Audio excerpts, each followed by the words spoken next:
வேதத்தை எடுத்துக்கொள்ளும். நாகூம் தீர்க்க தரிசன புஸ்தகம் 1வது அதிகாரம். நாகூம் தீர்க்க தரிசன புஸ்தகம் 1வது அதிகாரம் அதனுடைய 12வது வசனத்தை வாசிக்க கேட்கலாம். நாகூம் 1:12. கர்த்தர் சொல்லுகிறது என்னவென்றால், அவர்கள் சம்பூர்ணமடைந்து அநேகராய் இருந்தாலும் அற்புண்டு போவார்கள். அவன் ஒழிந்து போவான். உன்னை நான் சிறுமைப்படுத்தினேன். இனி உன்னை சிறுமைப்படுத்தாதிருப்பேன். கைகளை உயர்த்தி ஹல்லேலூயா. கடந்த 2 நாட்களுக்கு முன்பதாக இந்த வார்த்தையை கர்த்தருடைய ஆவியானவர் நினைவிலே கொண்டு வந்தார். கர்த்தர் இந்த நாளில் நம் ஒவ்வொருவரோடு கூட பேசுவாராக. உன்னை நான் சிறுமைப்படுத்தினேன் சொல்றார். சொல்லிவிட்டு சொல்லுகிறார், இனி. எல்லாரும் சொல்லுங்க, சத்தமா சொல்லுங்க, இனி உன்னை சிறுமைப்படுத்தாதிருப்பேன். அப்படின்றால் ஒரு காரியம் தெளிவாய் தெரிகிறது, தேவன் அனுமதிக்காமல் எதுவுமே நடக்காது. இன்னும் சொல்லணும்னா தேவனை தாண்டி எதுவுமே நடக்காது. உன்னை நான் சிறுமைப்படுத்தினேன். இந்த சிறுமைப்படுத்தப்படுகிற அனுபவம் என்பது, அதை சரியாய் புரிய வேண்டுமானால் 66வது சங்கீதத்திலே சங்கீதக்காரன் 11-12 வசனங்களிலே இப்படி சொல்லுகிறார், எங்களை வலையிலே அகப்படுத்தி எங்கள் இடுப்புகளின் மேல் எப்படி சுதந்திரமாய் தண்ணீரில் மீன்கள் நீந்தி கொண்டிருக்கும் போது திடீரென்று ஒரு வலை வீசப்படும், அந்த வலைக்குள்ள மாட்டிரும், அதுக்கப்புறம் அதுக்குள்ளதான். ஆமே, அகப்படுத்தி எங்கள் இடுப்புகளின் மேல் வருத்தமான பாரத்தை ஏற்றினீர். அப்படி என்றால் அது இறக்கும் வரைக்கும் என்ன இருக்கும்? வருத்தம் இருந்துட்டே இருக்கும். ஏற்றினீர், ஏற்றப்பட்டது இறக்கப்படும் வரைக்கும் அந்த வருத்தம் இருந்துட்டே இருக்கும். மனுஷரை எங்கள் தலையின் மேல் ஏறி போக பண்ணினீர். தலையின் மேல் ஏறி போக பண்றது என்பது, இன்னும் சொல்லணும்னா தாவீது சொல்லுகிறார், அநேகருக்கு நான் புதுமையை போலானே. வார்த்தைகளுக்கு பதில் இல்லை, கேட்கிற கேள்விகளுக்கு பதில் இல்லை, தலை குனிந்து இருக்க வேண்டிய சூழ்நிலை, வேதனையோடு தலை கவிழ்ந்து நிற்க வேண்டிய நிலைமை. உன் தேவன் எங்கே என்று கேட்கும்போது பதில் இல்லை. ஏன் உனக்கு மட்டும் இப்படி நடக்குதுன்னு சொல்லும்போது பதில் இல்லை. நிந்தை, வேதனை, பழிச்சொற்கள், குற்றச்சாட்டு, இதெல்லாம் வைக்கும்போது எல்லாரும் இப்படி கை நீட்டி பேசிட்டே இருப்பாங்க. எங்கள் தலையின் மேல் ஏறி போக பண்ணினேன், தீயையும் தண்ணீரையும் கடந்து வந்தோம். சிறுமைப்படுத்தப்படுகிற அனுபவம் என்பது, ஆமே, எல்லாரும் நம்ம மேல ஏறி போகிற நிலைமை.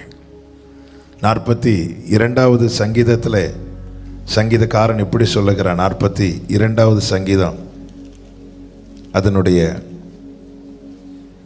7வது வசனம், உமது அலைகளும் உமது திரைகளும் எல்லாம் என் மேல் புரண்டு போகிறது. ஆமே, எல்லாம் என் மேல் புரண்டு போகிறது. ஆண்டவர் சொல், நான் உன்னை சிறுமைப்படுத்தினேன். புலம்பல் 1வது அதிகாரத்தில் அதனுடைய 7வது வசனத்தில், தனக்கு சிறுமையும் தவிப்பும் உண்டான நாட்களிலே எருசலேம் பூர்வ நாட்கள் முதற்கொண்டு தனக்கு உண்டாயிருந்த இன்பமானவைகளை எல்லாம் நினைக்கிறாள். இந்த மீன் வலையில் அகப்பட்ட பிறகு அந்த மீன் என்ன நினைக்கும் தெரியுமா? கொஞ்சம் முன்னாடி வரை எவ்வளவு சுதந்திரமா அந்த இன்பமானவைகளை, யோபு தன்னுடைய பூர்வ நாட்களில் இருந்த இன்பத்தை நினைத்ததுனால தான் அவனுடைய ஏக்கம் எப்படி இருந்துச்சுன்னா, பூர்வ நாட்களில் இருந்த முந்தின சீர் இப்பொழுது இருந்திருந்தா நலமா இருக்கும். ஆமே, இந்த சிறுமைப்படுத்தப்படும் போது அதை பாபிலோன் ஆறுகள் அருகே உட்கார்ந்திருந்து எருசலேம நினைச்சு அழுதாங்கன்னு சங்கீதம் 137 சொல்லப்பட்டிருக்கிறது. சிறுமைப்படுத்தப்பட்டிருக்க தருணத்தில், அந்த பூர்வ நல்லா இருந்த காலங்கள், ஆரோக்கியமா இருந்த தருணங்கள், வாழ்ந்திருந்த காலங்கள், ஆமே, சந்தோஷமா இருந்த யோபு அதை தான் நினைச்சார். அன்னைக்கெல்லாம் என் பிள்ளைங்க என்னை சுற்றி இருந்தாங்க, அன்னைக்கு அவ்வளோ நல்லா இருந்துச்சு, அப்படி எனக்கு இருந்திருந்தால் அப்படிங்கிறார். இங்க பாருங்க, பூர்வ நாட்கள் முதற்கொண்டு தனக்கு உண்டாயிருந்த இன்பமானவைகளை எல்லாம் நினைக்கிறாள். அவளுக்கு உதவி செய்வார் இல்லாமல் அவளுடைய ஜனங்கள் சத்துருவின் கையிலே விழுகை பகைஞர் அவளை பார்த்து அவளுடைய ஓய்வு நாட்களை குறித்து பரியாசம் பண்ணினார்கள்.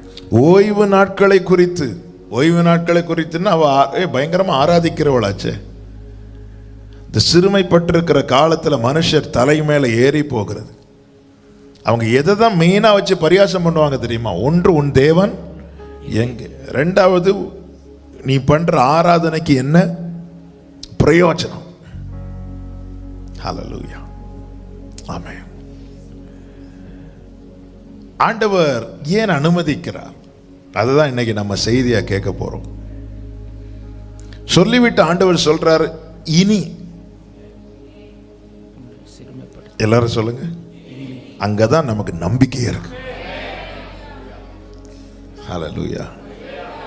இமைப்பொழுது நான் உன்னை கைவிட்டேன், ஆனாலும். நம்பிக்கைக்கு பைபிள்ல இருந்து பெரிய வார்த்தை வரணும்லாம் கிடையாது, 2 எழுத்து போதும், இனி. ஹல்லேலூயா.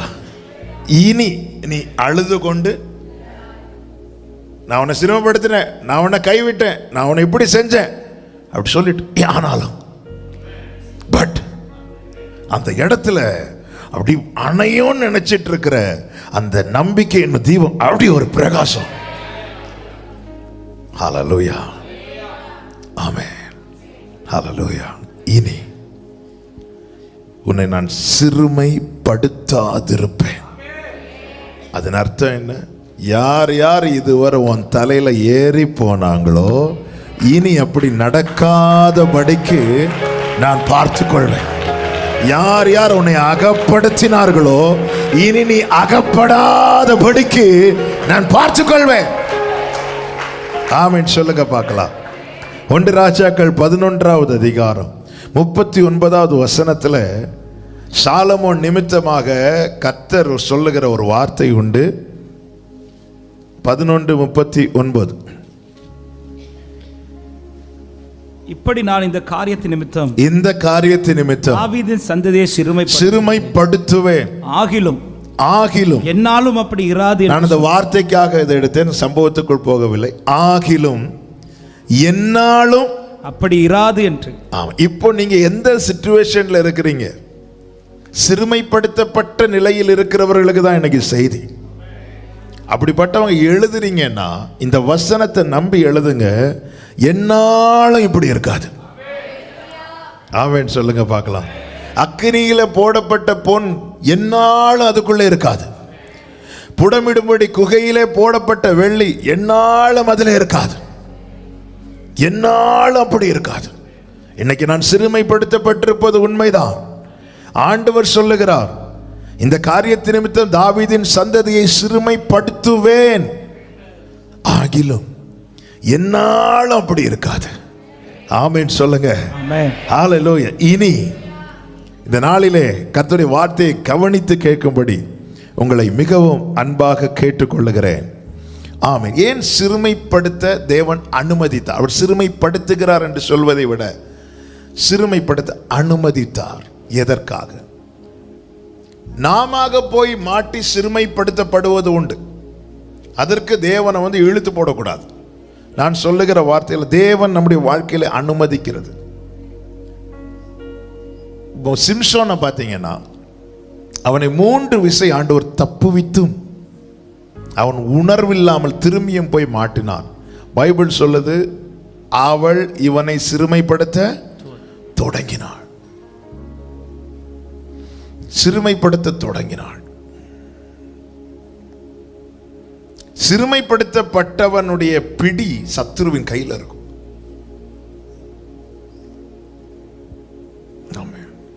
பெலிஸ்தியனுடைய கையில் இருந்துச்சு, தெளிலாளின் கையில் இருந்துச்சு அவன் முடி. அதுல தான் அவன் பலமே இருந்துச்சு. அது அப்படியே சத்ருவின் கையில மாறிச்சு. அவனிடத்திலிருந்து ஒவ்வொன்றாய் பறிக்கப்படுகிறது. அவனுடைய பலம் பறிக்கப்படுகிறது. அவனுடைய கண்கள், அவனுடைய விஷன், அவனுடைய தரிசனம் பறிக்கப்படுது. அவனுடைய அடையாளம் பறிக்கப்பட்டது. இளைய குமாரன் சிறுமைப்படுத்தப்பட்டான். அவனிடத்திலிருந்து எல்லாமே பறிக்கப்பட்டது. அவன் திரும்பி வந்து நின்ற போது ஒண்ணுமே இல்லாம வந்து நிற்கிறான்.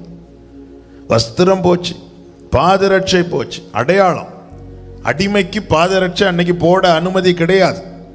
அவன் கடைசியில் அடிமையாக்கப்பட்டான். எல்லாம் பறிக்கப்பட்டது, அதிகாரம் பறிக்கப்பட்டது, அதன் அடையாளம் தான் மோதிரம். வஸ்திரம் பறிக்கப்பட்டது. பறிக்கப்பட்டு சிறுமைப்படுத்தப்படும் போது சத்துரு ஈஸியாக பறித்து கொள்வான். இஸ்ரவேல் ஜனங்கள் எகிப்திலே சிறுமைப்படுத்தப்பட்ட போது வைக்கோலை கூட அவங்களால எடுக்க முடியல. வைக்கோலை வரைக்கும் பறித்து கொண்டான். வாழ்க்கையில் ஏன் அநேக காரியங்கள் பறிக்கப்பட்டிருக்கிறது? வாழ்க்கையில் அநேக சுகம் பறிக்கப்பட்டிருக்கிறது, சமாதானம் பறிக்கப்பட்டிருக்கிறது, சந்தோஷம் பறிக்கப்பட்டிருக்கிறது. நிறைய காரியங்கள் வாழ்க்கையில் சிறுமைப்படுத்தப்பட்ட நிலை. இந்த நாளில் இந்த வார்த்தையை விசுவாசத்தோடு கேளுங்கள். நான் சிறுமைப்படுத்தப்பட்டிருப்பது உண்மைதான். ஆனால் இனி நான் சிறுமைப்படுத்தப்பட அவர் அனுமதிக்க மாட்டார். என்னால் அப்படி இராது, என்னால் அப்படி இருக்காது.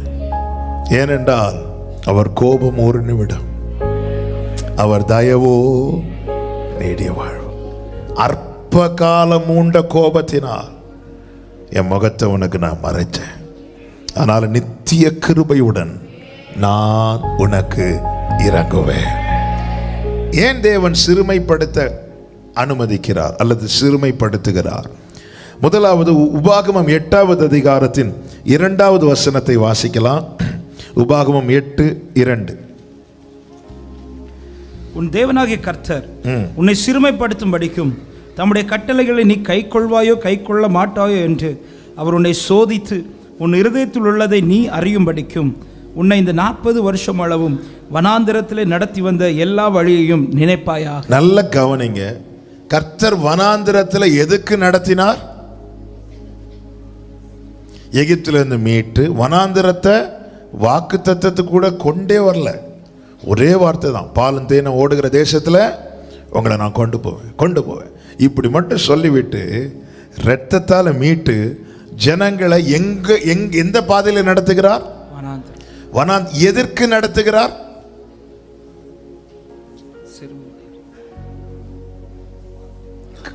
முதல் வார்த்தை என்ன இருக்கு? சிறுமைப்படுத்தும்படி. எதற்காக வனாந்திரத்தில் நடத்துகிறார்? சிறுமைப்படுத்தும்படி. சத்தமா சொல்லுங்க. சிறுமைப்படுத்துறதுக்காக. தேவனால வேறு வழியாய் நடத்த முடியுமா? முடியாதா? முடியும். அப்படி இருந்தும் ஏன் என்னை வனாந்திரத்தில் நடத்துகிறார்? சிறுமைப்படுத்த.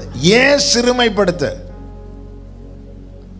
அதுல சொல்லப்பட்டிருக்கு, உன் இருதயத்தில் உள்ளதை நீ அறியணும். ஏன் இருதயத்தில் உள்ளது எனக்கு தெரியாதா? தெரியாது. என் இருதயத்தில் என்ன இருக்கிறது என்பதை நான் அறிய வேண்டுமானால் சில பாதையிலே நான் நடந்தால்தான் அறிய முடியும். கப்பல் எவ்வளவுதான் சரிபார்க்கப்பட்டாலும் அது பழுதில்லாமல் இருக்கிறதா இல்லையா என்பதை அறிய அது கடலில் விட்டுதான் ஆக வேண்டும். என் இருதயத்தில் இருப்பதை நான் அறிவதற்காக கர்த்தர் என்னை சிறுமைப்படுத்த அனுமதிக்கிறார். அதற்காக என்னை கர்த்தர் என்ன செய்கிறார்? இந்த வனாந்திர வழியாய் 40 வருஷம் நடத்தி வந்த எல்லா வழிகளையும் நினைப்பாயாக. நமக்கு நன்றாய் தெரியும், இவர்கள் இருதயங்களில் எகிப்துக்கு திரும்பினார்கள் என்று அப்போஸ்தலர் 7:39 சொல்லப்பட்டிருக்கிறது. இவர்கள் இருதயங்களில் எங்க திரும்பினார்களா? அப்போ இருதயத்துல என்ன இருக்கு? சத்தமா சொல்லுங்க. இப்போ இருதயத்துல எகிப்து இருக்கிறது. இவங்க எகிப்தை வெளிப்பிரகாரமா விட்டுட்டு வந்துட்டாங்க. ஆனால் இருதயத்துல எகிப்து இருந்துச்சு. அப்போஸ்தலர் 7:39 வாசியுங்கள். இவனுக்கு நம்முடைய பிதாக்கள் கீழ்ப்படி இவனை தள்ளிவிட்டு தங்கள் இருதயங்களில் எகிப்துக்கு திரும்பி இருதயங்களில் எகிப்துக்கு திரும்ப காரணம், இருதயத்தில் என்ன இருக்கிறது? எகிப்து இருக்கிறது. இப்போ எகிப்திலிருந்து இவங்களை வெளியே கொண்டு வந்து நேரா கானானுக்குள்ள கொண்டு போன இவங்க கானானுக்குள்ள போயிருவாங்க. ஆனா இருதயத்தில் என்னதான் இருக்கும்? எகிப்து இருக்கும். ஆண்டவர் எகிப்தின் நிந்தையை புரட்டி போடுவதற்காக சுற்ற வைக்கிறார்.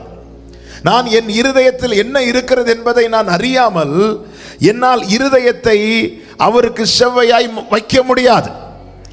3 காரியத்தை மனதில் வைத்துக் கொள்ளுங்கள். 1, இருதயத்தை நேராக்க வைக்கணும். 2, இருதயத்தை சுத்தமாக்க வைக்கணும். 3, இருதயத்தை விசாலமாக்க வைக்கணும். இந்த 3 அனுபவங்கள் நமக்கு தேவை. 3 சொல்லுங்க. நேராக்க வைக்கணும், சுத்தமாக்க வைக்கணும், விசாலமாக்க வைக்கணும். இப்படி வைக்கணும்னா நான் எதை அறிந்திருக்கணும்? என் இருதயத்தை அறிந்திருக்கணும். எரேமியா 17வது அதிகாரத்தில் 9-10 வசனங்களில் என்ன சொல்லப்பட்டிருக்கிறது? எல்லாவற்றை பார்க்கிலும் இருதயமே திருக்குள்ளதும் மகா கேடுள்ளதும். எல்லாரும் சொல்லுங்க. மகா கேடுள்ளதுமா இருக்கிறது. அடுத்த வார்த்தை, அதை அறியத்தக்கவன் யார்? இருதயத்தை அறியத்தக்கவன் யார்? 10வது வசனம், கர்த்தராகிய நானே கர்த்தராகிய நானே. நான் வேற யாருக்கும் மனுஷனுடைய இருதயத்தை அறிய முடியாது. நான் என் இருதயம் வியாகுலப்படுமானால் அந்த வேதனையை முகத்துல தெரியும். அப்ப பார்க்கிறவங்க எது வரைக்கும் கண்டுபிடிப்பாங்கன்னா இவனுடைய உள்ளம் எப்படி இருக்கிறது? இருதயம் வேதனையில் இருக்கிறது. ராஜா சொன்னார் அல்லவா நெகேமியாவை பார்த்து, இது உன்னுடைய மனோ துக்கமே தவிர வேறில்லை. இவ்வளவும் கண்டுபிடிக்கலாம். ஆனால் எதினால் வேதனை என்பதை யாருக்கும் கண்டுபிடிக்க முடியாது. என் இருதயம் மகிழும் போது அந்த மகிழ்ச்சியை முகத்தில் தெரியும். பார்க்கிறவங்க சொல்லுவாங்க இவன் இருதயம் மகிழுது. எதினால் மகிழுது என்பது யாருக்கும் கண்டுபிடிக்க முடியாது. எந்த டாக்டருக்கும் முடியாது. கர்த்தராகிய நானேன்னு ஒரு இடத்துல கர்த்தர் சொல்றாருன்னா அந்த இடத்துல வேற யாருக்கு, தூதர்களுக்கும் கண்டுபிடிக்க முடியாது. எந்த பெரிய பாஸ்டர்ஸுக்கும் கண்டுபிடிக்க முடியாது. ஹல்லேலூயா, ஹல்லேலூயா. அப்போ என் இருதயத்தில் எகிப்து இருக்கிறது எனக்கு தெரியாம நான் கானானுக்குள் போனா என்னால கானானுக்குள்ள போக முடியாது. அதனால கர்த்தர் என்ன செய்கிறார்? என்னை சிறுமைப்படுத்த அனுமதிக்கிறார். ஏன்? என் இருதயத்தில் இருக்கிறதை நான் அறியணும். என் இருதயத்தில் எகிப்து இருக்குமானால் ஒரு பிரச்சனை வந்ததும் நான் கர்த்தரை தேட மாட்டேன், நான் எகிப்து கொத்தவைகளை தான் தேடுவேன். நீங்கள் இஸ்ரவேல் ஜனங்களை கவனிச்சிங்கன்னா தெரியும். பிரச்சனை எங்க ஸ்டார்ட் ஆச்சுன்னா சிவந்த சமுத்திரத்துக்கு முன்னாடி ஸ்டார்ட் ஆச்சு. அங்க முதல்ல அவங்க என்ன சொல்லி ஃபைட் பண்ணாங்கன்னா, எகிப்துல கல்ற தோட்டம் இல்லைன்னா இங்க முதல்ல எகிப்து, சாப்பாடு இல்லையா உடனே எகிப்து. மோசே ஜோம் பண்ண போயிட்டு வர கொஞ்சம் லேட் ஆச்சு, உடனே எகிப்துல உள்ள விக்கிரகம் மாதிரி இங்க செஞ்சு வைக்க ஆரம்பிச்சிட்டாங்க. இருதயம் நேராக்கப்படவில்லை. எகிப்து உள்ள இருந்தா இருதயம் நேரா இல்லை என்று அர்த்தம். இருதயம் நேராக்கப்படவில்லை என்றால் நம்மால் பிரச்சனை வரும்போது கர்த்தரை தேட முடியாது. ஒரு உடனே எகிப்து எகிப்து எகிப்து விட்டு வந்தவைகள். ஆமென். எதற்காக சிறுமைப்படுத்துகிறார்? நான் என்னை அறியணும். எப்ராயிம் சொல்லுகிறான், நான் என்னை அறிந்து கொண்டதற்கு பின்பு நான் விலாவில் அடிக்கிறேன். நான் என்னை அறிந்து கொண்டச்சே, நான் இப்படியா, நான் இப்படியா, நான் என்னை அறிந்து கொண்டதற்கு பின்பு. ஒவ்வொருவருக்கும் சொல்லுகிறேன், நாம் நம்மை அறிந்திருக்கணும். நாம் நம்மை அறிந்திருக்கணும். தினமும் கண்ணாடி பார்க்கிறோம், முகம் நல்லா இருக்கான்னு பார்த்துட்டு வெளியே போறதற்கு. அதே போல பைபிள்ல பார்க்கணும், உள்ளம் எப்படி இருக்கு, என் இருதயம் எப்படி இருக்கிறது. இருதயம் நேராக்கணும்னா நான் என்னை அறியவில்லை என்றால், இந்த வனாந்திரம் இல்லைன்னா எல்லாரும் என்ன நினைச்சிட்டு இருப்பாங்கன்னா நாங்க சரியா தான் இருக்கிறோம். பாட்டு, சியோன் பாட்டு, கர்த்தாவே தேவர்களில் உமக்கொப்பானவர் யார், பயங்கரமா பாடுறாங்க, எல்லாம் ரைட்டு தான். ஆனால் இருதயம் உள்ள எகிப்து இருக்கிறது இன்னும் தெரியல. அதற்காக கர்த்தர் என்ன செய்கிறார்னா வனாந்திரத்தில் பர்பஸா நடத்துறார். வேற வழி இல்லாததுனால நடத்தல. ஆண்டவர் சொல்றார், இந்த 40 வருஷம் நான் நடத்தினதே நீ ஒன்ன தெரிஞ்சுக்கணும். நீ பாடுறதை வைத்து கர்த்தர் மதிப்பிட மாட்டார். உன் வெளி தோற்றத்தை வைத்து மதிப்பிட மாட்டார். மனுஷன் பார்க்கிறபடி நான் பாரேன். மனுஷன் முகத்தை பார்க்கிறான், கர்த்தரோ இருதயத்தை பார்க்கிறார்.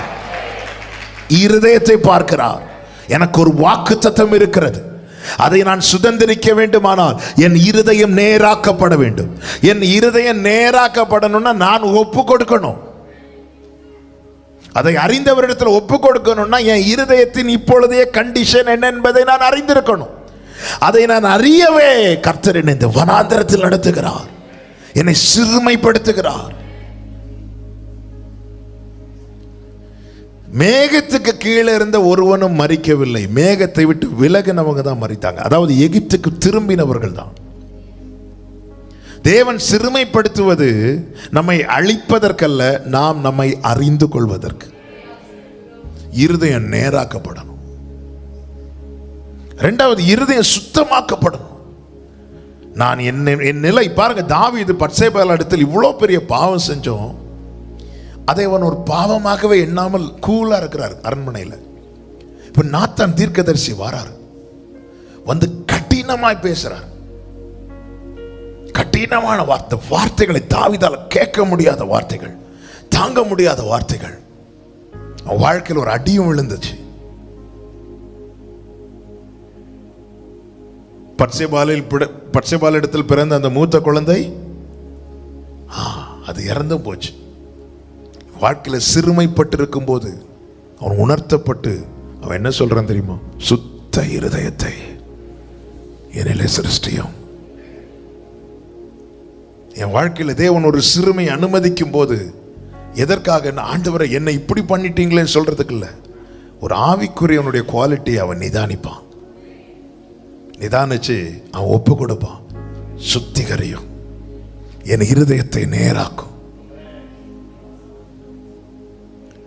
சங்கீதம் 119:32 ஒரு வார்த்தை இருக்கிறது, என் இருதயத்தை விசாலமாக்கும்.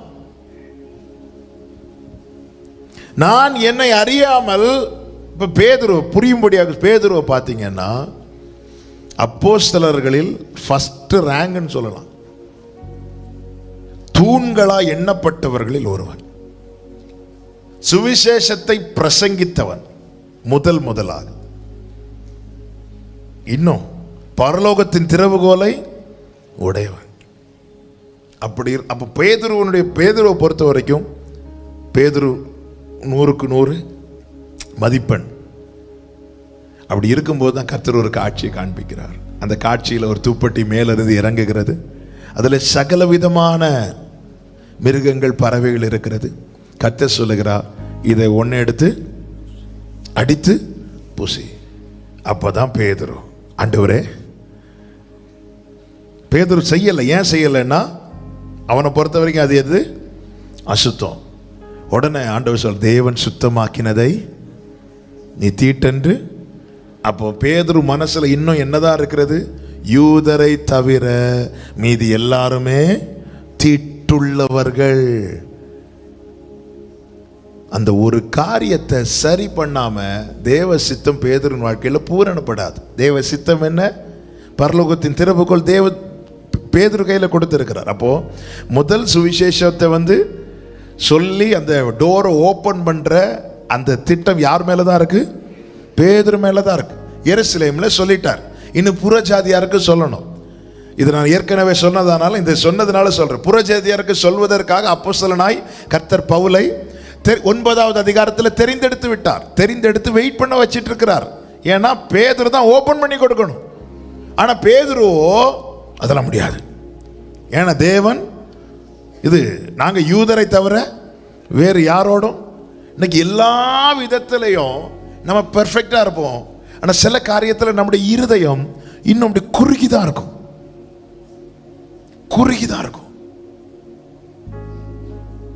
கர்த்தர் என்ன செய்கிறார்னா, நீ அறிந்து கொள். பேதுருக்கு இந்த ஒரு உணர்வை கர்த்தர் கொடுத்த பிறகு பேதுரு கொர்நேலியு வீட்டுக்கு போறார். வீட்டுக்கு போய் சொன்ன ஒரு வார்த்தை உண்டு. அப்போஸ்தலர் 10வது அதிகாரம் 28, 29 வசனங்களிலே அவர்களை நோக்கி அந்நிய ஜாதியானோட கலந்து அவனிடத்தில் போக்குவரவா இருக்கிறது யூதனானவனுக்கு விலக்கப்பட்டிருக்கிறது என்று நீங்கள் அறிந்திருக்கிறீர்கள். அப்படி இருந்தும் எந்த மனுஷன், எல்லாரும் இந்த வார்த்தை சொல்லுங்க, அடுத்த வார்த்தை, எந்த மனுஷனையும் தீட்டுள்ளவன் என்றும் அசுத்தன் என்றும் நான் சொல்லாதபடிக்கு தேவன் எனக்கு கைகளை உயர்த்தியாம நாம் அப்படிப்பட்ட இந்த தேவனை எனக்கு கிடைச்சது பாக்கியம்னு சொல்றவங்க மாத்திரம் ஹல்லேலூயா. எந்த மனுஷனையும், அப்ப ஜாதி பேரை சொல்லி மத பேரை சொல்லி யாராவது ஒரு கிறிஸ்தவன் இன்னொருவனை தீட்டுள்ளவன் என்றும் அசுத்தன் என்றும் சொல்லுவான் என்றால் அவன் வேறே தேவனை ஆராதிக்கிறான். ஆமென், ஆமென். நீங்க யாரும் அப்படி இல்லைன்னு நினைக்கிறேன், அதனால சத்தமா ஆமென் வரலாமே. ஹல்லேலூயா. நாங்கெல்லாம் யார் தெரியுமா? ஏன் உங்களுக்கு தெரியல நீங்க யாருன்னு? ஒன்றும் கிடையாது. ஆமென். தேவன் எனக்கு காண்பித்தார். எந்த மனுஷனையும் யார் சொல்றாரு? தூண்களில் ஒருவனாய் எண்ணப்பட்டவன், பரலோக திறவுகோலை உடையவன். இப்ப நிறைய காரியங்கள் நம்ம அதான் தெரியல. பேதுருக்கு இதுவரை பேதுரு கரெக்ட் நினைச்சிட்டு இருந்தார். இல்ல, பேதுரு தேவனே காண்பித்த பிறகு அவனால வாங்கி புசிக்க முடியவில்லை. ஏன்? இருதயம் இன்னும் விசாலமாகவில்லை. இருதயம் விசாலமாகாம தேவனே தந்தாலும் நம்ம கை நீட்டி வாங்க மாட்டோம்.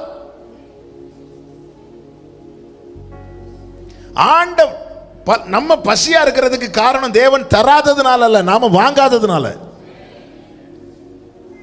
நாம் இன்னும் தரித்திரரா இருக்க காரணம் தேவன் தராததுனால அல்ல, நாம் கை நீட்டி வாங்காததுனால. இவனுக்கு பசி ஆயிட்டு, சாப்பாடு இன்னும் ரெடி ஆகல. சில நேரத்தில் தேவன் தாமதிக்க வைக்கிறது நம்மளை சரியாக்குறதுக்கு. நாம ரெடி ஆகலன்னு ஃபீல் பண்ணிட்டு இருக்கிறோம், அவர் சரியாகலன்னு ஃபீல் பண்ணிட்டு இருக்கிறார். ஆமென். ஒரு வீட்டில் கெஸ்ட்டை கூப்பிட்டுருக்காங்க பேதுருவை.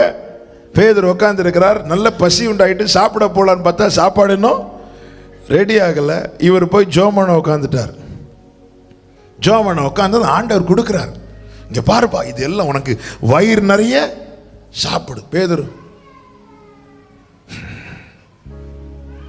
அப்ப இங்க பேதுருவே பசியா இருக்கிறதுக்கு காரணம் அவர் தராததுனாலயா, நீ வாங்காததுனாலயா? ஏன் வாங்கல? இருதயம் விசாலாகல.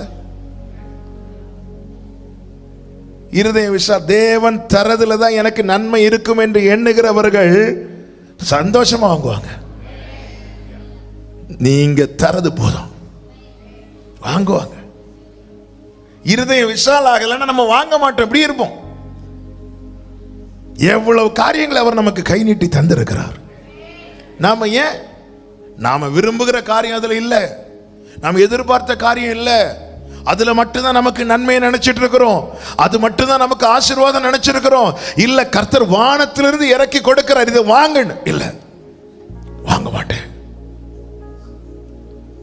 மீண்டும் சொல்லுகிறேன், இந்த வார்த்தையை ஆண்டவர் உள்ளத்திலிருந்து திரும்ப சொல்ல வைக்கிறார். இன்னும் நாம் அநேகர் தரித்திரராய் இருக்கிறதற்கும் பட்டினியா இருக்கிறதுக்கும் ஒரு காரணம் என்ன தெரியுமா? தேவன் தராததினால் அல்ல. நாம் கை நீட்டி ஏன் வாங்கல? நம்முடைய இருதயம் இன்னும் விசாலமாகல. பேதுரு சொல்றார், தேவன் எனக்கு காண்பித்தார். உங்களுக்கு தெரியும், யூதனானவனுக்கு இது விலக்கப்பட்டிருக்கிறது. அப்படி இருந்தும் எந்த மனுஷனையும் தீட்டுள்ளவன் என்றும் அசுத்தன் என்றும் நான் சொல்லாதபடிக்கு தேவன் எனக்கு காண்பித்தார். 29வது வசனம். ஆகையால் நீங்கள் என்னை அழைப்பித்த போது நான் எதிர்பேசாமல் வந்தேன். ஆண்டவர் எனக்குள்ள ஒரு மாற்றத்தை தரலன்னா நிறைய காரியத்துக்கு நான் எப்படிதான் நிற்பேன்? எதிர்த்து தான் நிற்பேன். இன்னைக்கு அநேகர் அழைப்புக்கு எதிர்த்து நிற்க காரணம் என்ன தெரியுமா? இருதயம் விசாலாகல. தேவனுடைய அழைப்பு வந்தும் இருதயம் விசால ஆக ஆக தாவீது சொல்றாரு, நீர் என் இருதயத்தை விசாலமாக்கும் போது நான் உம்முடைய கற்பனைகளின் வழியா ஓடுவேன். அழைப்பு எனக்கு ஆசீர்வாதமா இருக்கும். ஐயோ ஆண்டவர் என்னை இப்படி அழைச்சிட்டாருன்னு சொல்லிட்டு தடுமாறல, ஓடுவார். ஆண்டவர் சொல்றார், என்னுடைய நுகம் பாரமானவைகள் அல்ல. ஆண்டவர் பேசுகிற காரியங்கள், ஆண்டவர் விரும்புகிற காரியங்கள். ஆமென். கர்த்தர் சொல்லு பாருங்க, ஆண்டவர் சொல்லு, நீ தீழ்ப்பானது நின்று விலையேற பெற்றதை பிரித்தெடுத்தால் நீ என் வாய்ப்போல் இருப்பாய். என்ன பாக்கியம். ஆனா இருதயம் வரமாட்டேங்குது. ஏன் வரமாட்டேங்குது? இந்த தீழ்ப்பானது நின்று விலகிறதற்கு வரமாட்டேங்குது. சில காரியங்களை விட இருதயம் வரமாட்டேங்குது. ஆண்டவர் நீ இதை மட்டும் விட்டுட்டேன்னா என் வாய்ப்போல் இருப்பாய். நாம் அந்த ஒரு வசனத்தை மட்டும் கட் பண்ணி ஸ்டிக்கர் எடுத்து ஒட்டி வைப்போம், இல்ல நோட்டில் எழுதி வைப்போம். என் வாய்ப்போல் இருப்பாய் என்று சொன்னீரே, என் வாய்ப்போல் இருப்பாய் என்று சொன்னீரே. ஆண்டவர் எப்போ ஆண்டவர் என்ன பயன்படுத்த போறீங்க, எப்போ ஆண்டவரை பேச போறீங்க? ஆமா, என் வாய்ப்போல் இருப்பாய் என்று சொன்னீரே, என் வாய்ப்போல் இருப்பாய் என்று சொன்னீரே. வாழ்க்கை ஃபுல்லா ஓட்டிட்டு என் வாழ்க்கையில வாக்கு தத்துவம் நிறைவேறல. இது கர்த்தர் தராததுனால அல்ல, நாம வாங்காததுனால. நீ தீழ்ப்பானது நின்று விலையேற பெற்றதை பிரித்தெடுத்தால், நம் பல நேரத்தில் கர்த்தர் இன்னும் தரலேன்னு சொல்லிட்டு இருக்கிறோம். இந்த பகல் வேளை இந்த வார்த்தையை பேசும்படி ஆவியானவர் ஏவி கொண்டிருக்கிறார். கர்த்தர் தராததினால் அல்ல, பேதுருவே நீ கை நீட்டி வாங்காததினால. ஹல்லேலூயா, ஹல்லேலூயா. அப்போ இதுக்கு என்ன தேவை? என் இருதயத்தில் என்ன இருக்குங்கிறத நான் அறியணும். ஆண்டவர் சமூகத்தில் இருக்கு. யார் மேலேயாவது கோபம் வருதுன்னா ஆண்டவர் அப்படிதான். சிலர் மேலே திடீர்னு கசப்பு வருது, வருத்தம் வருதுன்னா. இன்னைக்கு காலையில் கூட ஆமாம் குழந்தைய ஸ்கூலில் விட்டு வரும்போது, ஆண்டவரே இவங்க மேலே எனக்கு ஒரு வருத்தம் இருக்கு ஆண்டவர், அப்படி இருக்கக்கூடாதுல்ல ஆண்டவரேண்ணா, அப்படி இருக்கக்கூடாதுல்ல ஆண்டவரே, இவங்க மேலே எனக்கு ஒரு சின்ன கசப்பு இருக்கு, அப்படி நான் இருக்கக்கூடாதுல்ல ஆண்டவரே, நான் உங்கள் பிள்ளை இல்லை ஆண்டவரே, என்னை மாற்றிருங்க ஆண்டவரே. நமக்கு தெரியணும், ஒரு நம்ம வந்த இடத்துல நியாயத்தை எடுக்கக்கூடாது. நம்ம நீதி எல்லாம் அழுக்கான, நீ எந்த அளவின்படி அளக்குறாயோ, இப்போ நான் ஒருத்தங்க செய்யறத வச்சு நான் அளக்க ஆரம்பிச்சிட்டேன்னா ஆண்டவர் நான் செய்யறத வச்சு அளக்க ஆரம்பிச்சிருவார். அது மட்டும் தெரிஞ்சிட்டுனா நான் அதிகமாய் அவர்களை மன்னிப்பேன். காரணம், அவர்கள் எனக்கு செய்த தீங்கை வைத்து நான் அளக்க ஆரம்பித்தால் அவங்களுக்கு வேணா ஒரு 2 அடி கொடுக்கலாம், அவ்வளவுதான். ஆனா நான் அவருக்கு செய்ததை வைத்து அவர் அளக்க ஆரம்பிச்சா என்னை தேடியும். எத்தனை கற்குவியல் நம்ம மேல விழுந்திருக்கணும், எத்தனை கற்குவியல். இந்த ஆகான படிக்கும் போதெல்லாம் பயமா இருக்கும். ஏன்னா அவன் எடுத்தது வேற ஒண்ணுமே கிடையாது. அவன் எடுத்தது அவனுக்கு பிரயோஜனமும் படல. ஆனாலும் அவன் குடும்பத்தையே கொண்டு விட்டு கற்குவியல். நான் நியாயம் செய்யற நாளில் நீ தாங்குவியான்னு கேட்கிறாரு. முடியாது. அப்ப நம்ம புரிஞ்சுக்கணும். அப்ப எதுக்கு, எப்படி இந்த கசப்பு எனக்குள்ள வந்து ஒட்டிட்டு, ஏன் இந்த ஒரு அவங்கள பார்த்தாலே ஒரு கோபம், ஒரு எரிச்சல், ஒரு பகை, ஒரு வெறுப்பு, அவங்களுக்கு தீமை செய்யட்டும், அது உள்ள ஒட்டிட்டுனாலே நம்ம இருதயம் அது திருக்குள்ளதும்.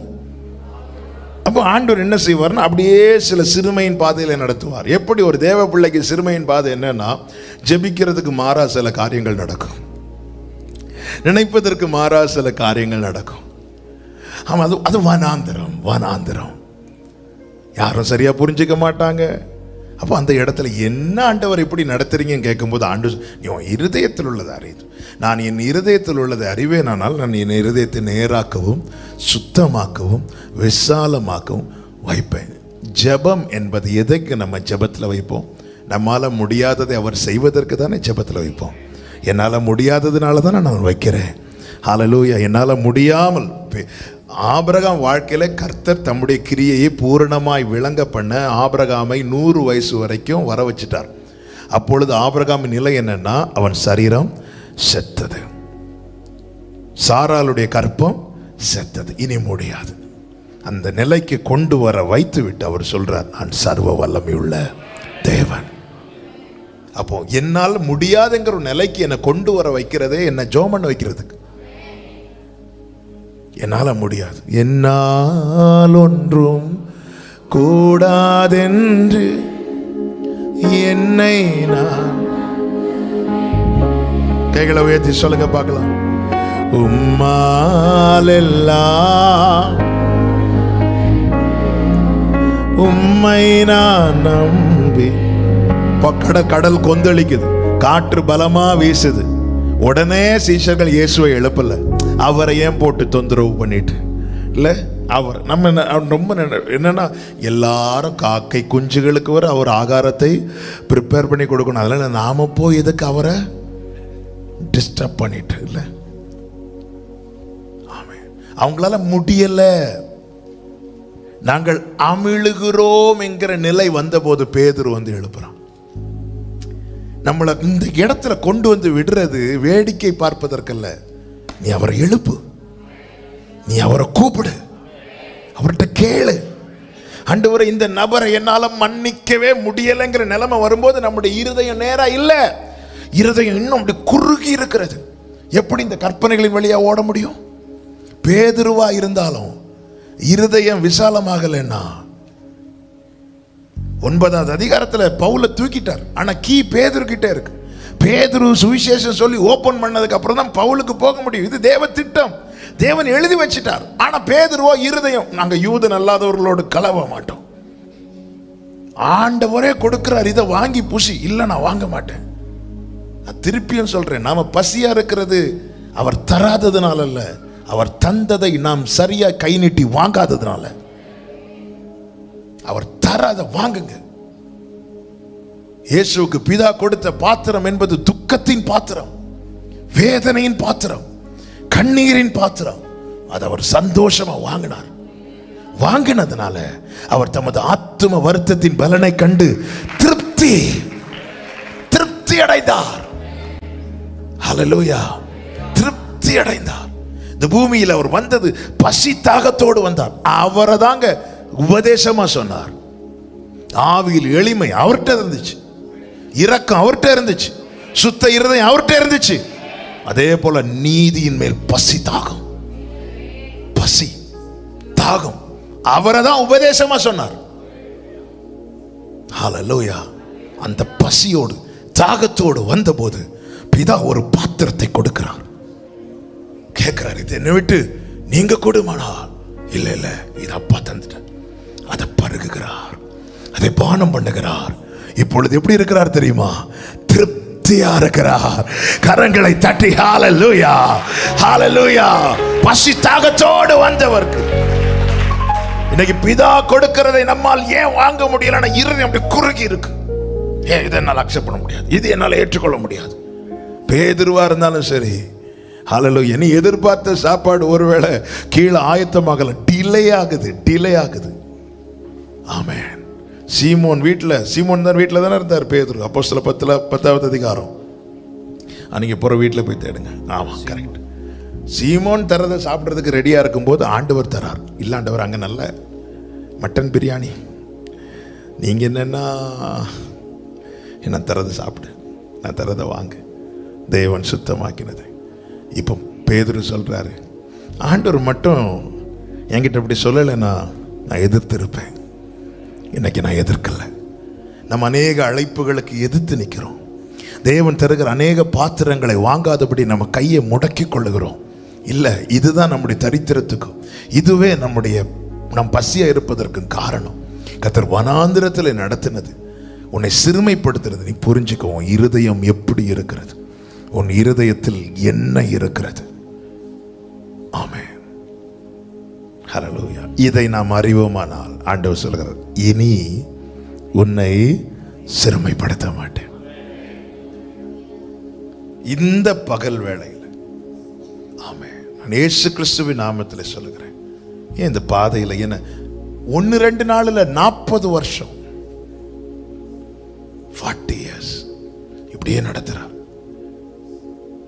அதோடு கூட இன்னொரு வார்த்தை, எதற்காக சிறுமைப்படுத்துகிறார்னா, உபாகம் 8:3 வாசிங்க.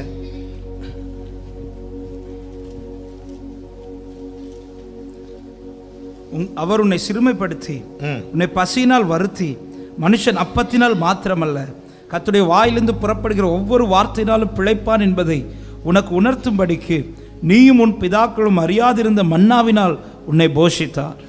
அந்த வார்த்தை கவனிச்சு, உணர்த்தும்படிக்கு. நீ உணர்ந்து கொள்ளணும். அப்போ இல்லைன்னா வாழ முடியாதுன்னு நீ நினைக்க கூடாது. வார்த்தை இல்லைன்னா வாழ முடியாதுங்கிறத நீ உணரணும். ஹல்லேலூயா. எல்லாரும் சொல்லுங்க, வார்த்தை இல்லைன்னா வாழ முடியாது. இதுக்காக கர்த்தர் எங்க நடத்துறாருன்னா வனாந்திரத்தில் நடத்துகிறார். டீ குடிக்க கூட ஒரு கடை கிடையாதுங்க. செருப்பு கிழிஞ்சிட்டுனா தைக்கிறதுக்கு ஒரு கடை கிடையாது. ஆனா ஆண்டவர் சொல்ற 40 years நீ திரும்பி பார்த்தேன்னா நீ என்ன சொல்வது தெரியுமா?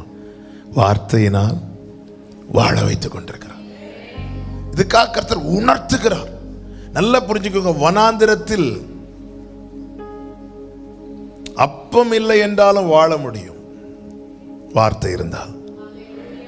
ஆனா எகிப்துல வார்த்தை இல்ல, அப்பம் நிறைய இருந்துச்சு, ஜனங்களால வாழ முடியல. வனாந்திரத்துல யாரும் பெருமூச்சு விட்டு அழலையே. எகிப்துல வீட்டுக்குள்ள மாடி வீட்டுல பெருமூச்சு விட்டு அழுதாங்க. வனாந்திரத்துல எங்கெங்க தங்கி இருந்தாங்க? கூடாரம் போட்டு தங்கி இருந்தாங்க. எதுங்க நிலை? யாருங்க பெருமூச்சு விட்டு அழுதா? விடலியே ஆண்டவர். அனுதினமும் மன்னா தந்து தந்து தந்து 40 வருஷத்தை திரும்பி பார்த்தா இவங்களால எதுவுமே சம்பாதித்து வைக்க முடியவில்லை. ஆனா சொல்லுவாங்க, நாங்கள் பிழைத்திருக்கிறோம், நாங்கள் பிழைத்திருக்கிறோம். கொஞ்சம் மண்ணாவை எக்ஸ்ட்ரா சேர்த்து வச்சாங்க, அடுத்த நாள் அதுவும் கெட்டு போயிடுச்சு. இந்த சிறுமைப்படுத்தப்பட்ட காலத்துல எதையும் சேர்த்து வைக்க கூட முடியாது. சில சொல்லுவாங்க, நான் நிறைய சேர்த்து வைக்கலான்னு பார்க்கிறேன். சொல்லும்போது சிலர் பெரிய அறிவு பெருத்தவங்க, உங்க கையை காட்டுங்க, ஓட்டை இருக்கு, அதனால அதுல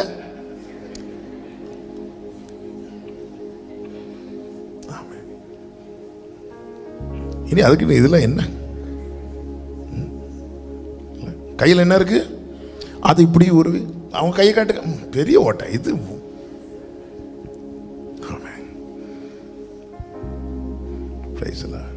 சிறுமைப்படுத்தப்படும் காலத்துல சேர்த்து கூட வைக்க முடியல, அடுத்த நாள் சாப்பாடுக்கு கூட சேர்த்து வைக்க முடியல. ஆனா இந்த 40 வருஷத்துல சாப்பாடு இல்லைன்னு உன்னை சாக விடல. சாப்பாடு இல்லைன்னு ஒரு ஆள் கூட சாகல. கையை தட்டி அப்பாக்கு மகிமை. பசியில சாகல, தாகத்துல சாகல, விடல. நீ உணரணும். எதுக்கு? வார்த்தை இருந்தா பிழைக்கலாம், வார்த்தை இருந்தா வாழலாம். இதுக்கு நீ சாட்சியா இருக்கணும். நாளை இதே பாதையில நடந்து வர்றவங்கள்ட்ட சொல்லணும். ஒண்ணு இல்லையேன்னு சொன்னா சொல்லணும், 40 வருஷம் என்கிட்ட ஒண்ணுமே இல்லை, நான் நிக்க காரணம் என்ன தெரியுமா? வார்த்தை, வார்த்தை. ராபா காலா ராபா சந்தாரா. இதை நீ உணர்ந்துட்டேன்னா அடுத்து இனி சிறுமைப்படுத்தாத. தேவன் நடத்தும் போது இந்த 2 பகுதியும் பார்க்கணும். இந்த பகுதியை பார்த்து நான் கிளியர் உணர்ந்துட்டேனால எனக்கு அடுத்த பகுதிக்குள்ள என்னை கொண்டு போயிடுவார். இங்க நீங்க படிச்சீங்கன்னா தெரியும். இந்த 40 வருஷமாய் 4வது வசனத்தை வாசிங்க.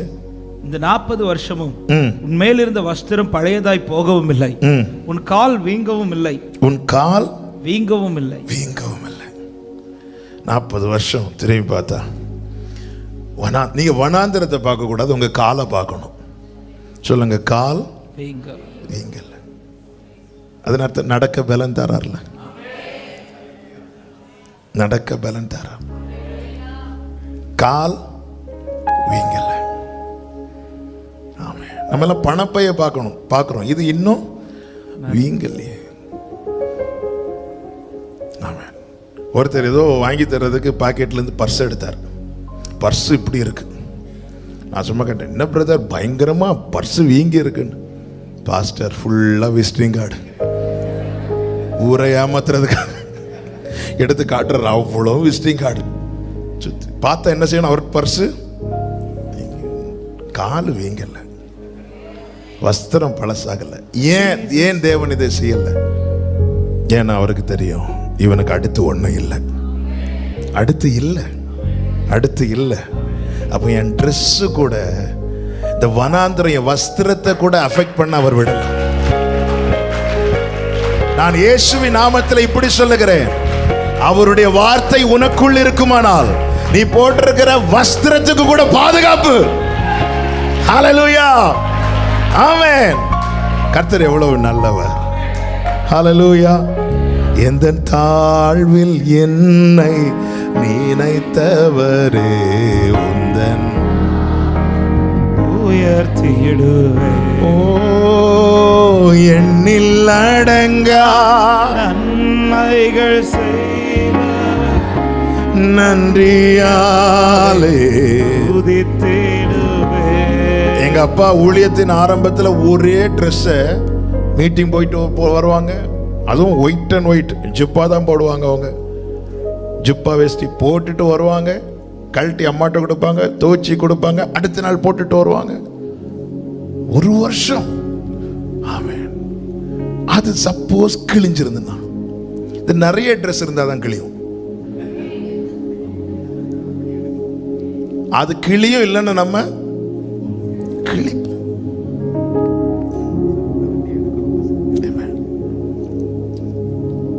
ஒரே ஒரு வண்டியை மட்டும் மாற்றும்படி அவர்கள் கேட்டுக்கொண்டார்கள். TN07BB4161 யாருடைய வண்டி? தயவாக. ஓகே, இனி கவனிங்க. அது உங்க வண்டி இல்லை, நீங்க இங்க பாருங்க. சிலர் இனி அது எங்க அப்படி அந்த தேடி அதை ஆராய்ந்து, வனாந்திரத்தில் ஏது வண்டி? வனாந்திரத்தில் நம்ம கால் வீங்களும் பார்த்து திடீர்னு TN74BB. நான் இப்ப அடுத்த பகுதிக்குள்ள போக போறேன். வஸ்திரம் கிழியல, உங்களுக்கு கிழிஞ்சிருந்த அடுத்த நாள் தெரியுங்க, அவருக்கு தெரியும். யாரும் அறியாத என்னை நன்றாயறிந்து தேடி வந்த, அப்படியே சொல்லுங்க, தூக்கி எறியப்பட்ட தூக்கி ஓ வேண்டும் என்று சொல்லி சேர்த்து கொண்டவரே, உம்மழகான கண்கள், உம்மழகான முடிந்ததென்று முடிந்ததென்று.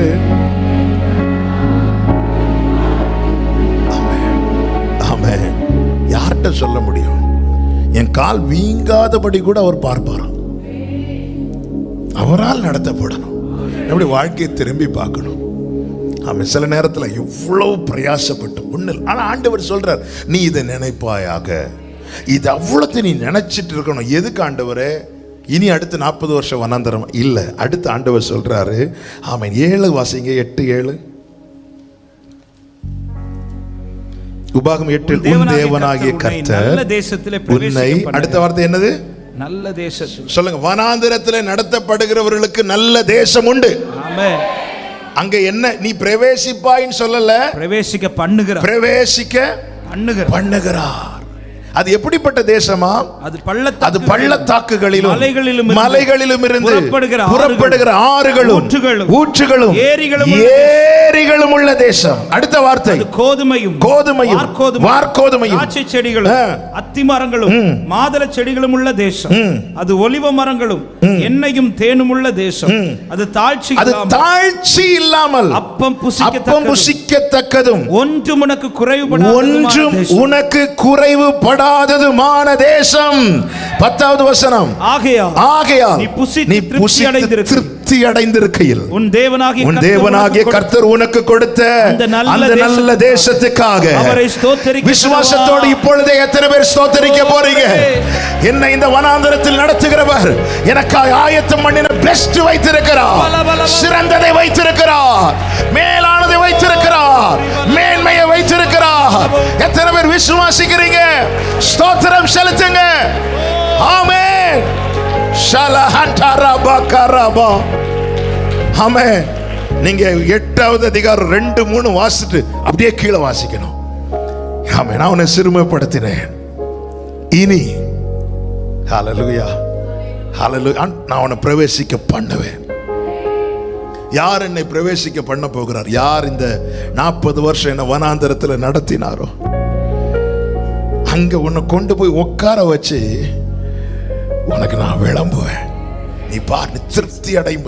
நீ என்ன செய்யணும் தெரியுமா? திருப்தி அடைஞ்சிட்டு மீதியை காலால மிதிக்க கூடாது. நீ ஸ்தோத்திரம்பா. ஒன்றும் இல்லாத என்னை காருண்யத்தாலே உயர்த்தி வை. அல்லேலூயா. ஒன்றும் காருண்யத்தாலே உயர்த்தி வைத்த நல்ல நேசரே. நேரம் அதிகம் போய்விட்டது, எல்லாம் பேச முடியுமான்னு தெரியல. இன்னும் 1-2 காரியத்தை கூட நான் வேகமாக சொல்றேன். ஏன் சிறுமைப்படுத்துகிறார்? நான் உணரணும். என்ன உணரணும்னு நான் நினைக்கணும். அப்போ இல்லைன்னாலும் வாழலாம், வார்த்தை இல்லைன்னா வாழ முடியாது. வார்த்தை இல்லைன்னா இதை நான் உணர்றதுக்காக ஒண்ணுமே இல்லாத நிலையில என்னை கொண்டு வைக்கிறார். வச்சுட்டு எனக்கு டெய்லி வேர்டு கொடுக்கிறார், வார்த்தை கொடுக்கிறார். என்னை வெறுமையா வச்சது பார்வைக்கு சிறுமைப்படுத்துவது போல இருக்கலாம். இல்லை, என்னை உணர்த்தணும். வார்த்தை இருக்கலாம். அல்லேலூயா. அந்த தேசத்தில் என்னதான் நற்கனிகளை புசித்தாலும் இந்த வனாந்திரத்தில் புசித்த மன்னாக்கு டேஸ்ட் வரவே வராது. தனிமையில் இருக்கும்போது அவர் பேசின வார்த்தையின் சுவை, ஒன்றும் இல்லாமல் இருக்கும்போது அவர் பேசின வார்த்தையின் சுவை, ஹல்லேலூயா, தளர்ந்த போது அவர் தேற்றின வார்த்தையின் சுவை, அது மேலானது. அப்படிதானாங்க? ஆமாம். நல்ல இன்னைக்கு வீடு நிறைய ஆகாரம் இருக்கிறவர்கள் ஒரு காலத்தில் ஒன்றும் இல்லாமல் இருந்த சூழ்நிலையில் இப்படி 2 நிலையும் பார்த்தவர்கள் இங்கே அநேகர் இருக்கிறீங்க. ஆமாம். அன்னைக்கு இல்லை, ஆமாம், இன்னைக்கெல்லாம் நிறைய சாக்லேட். இன்னைக்கெல்லாம் அண்ணெல்லாம் ஃபாரின்லேருந்து வராங்கன்னா வீட்டில் சாக்லேட்லாம் வாங்கிட்டு வருவாங்க. நல்ல டேஸ்ட்டாக இருக்கும், நல்ல குவாலிட்டியாக இருக்கும். ஆனால் நான் சின்ன வயசில் ஒரு கேஸ் மிட்டாயின்னு ஒரு மிட்டாய் உண்டு. அது ஒரு 25 காசு இருக்கும். அந்த 25 காசு கிடைக்கிறதுக்கு நாங்கள் பட்ட பாடு இல்லை. 5 காசுக்கெல்லாம் மிட்டாய் உண்டு. அது எப்போவாது கையில் ஒரு காசு கிடச்சுன்னா அப்படியே ஓடி போய் வாங்கிட்டு அந்த கேஸ் மிட்டாயில் தான் நினைக்கிறேன் ஒரு சின்ன கயிறு இருக்கும், அதை அப்படியே வச்சு சாப்பிட்டு ஏன்னா அன்னைக்கு ஒன்றுமே இல்லை. கடந்த நாள் ஒருத்தர் சொன்னார், ஆசைப்பட்டு சாப்பிட நிறைய காரியத்தை நினைச்சோம், அப்போ வாங்குறதுக்கு காசு இல்லை, ஆசை மட்டும் நிறைய இருந்துச்சு. இப்போ காசு இருக்கு, ஒன்றும் சாப்பிட்றதுக்கு ஆசை. அதான் ஆண்டவர் சொல்லி நினைக்கணும். இந்த நல்ல தேசத்துக்குள்ள வந்து அங்க வந்து நீ காலையில் பொறுக்கணும், காலையிலே கதவை திறந்து நீ பொறுக்கணும் ஒவ்வொரு மண்ணாவை. அப்போதான் உன் பிள்ளைக்கு வயிறு நிறையும், உன் வீட்டில் இருக்கிறவங்க வயிறு நிறையும். இப்போ ஒன்று நான் கொண்டு வந்து உட்கார வச்சிருக்கிறேன். இப்போ நீ தட்டுனா வந்து நிற்கும். அப்போ நீ எதை நினைக்கும் தெரியுமா? அன்னைக்கு பொறுக்குனதை நினைக்கணும். நினைச்சு என்ன செய்யணும் தெரியுமா? ஸ்தோத்திரம், ஸ்தோத்திரம். எல்லா நெருக்கத்திலும் என்னை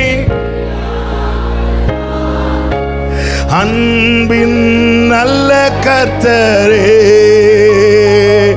எல்லா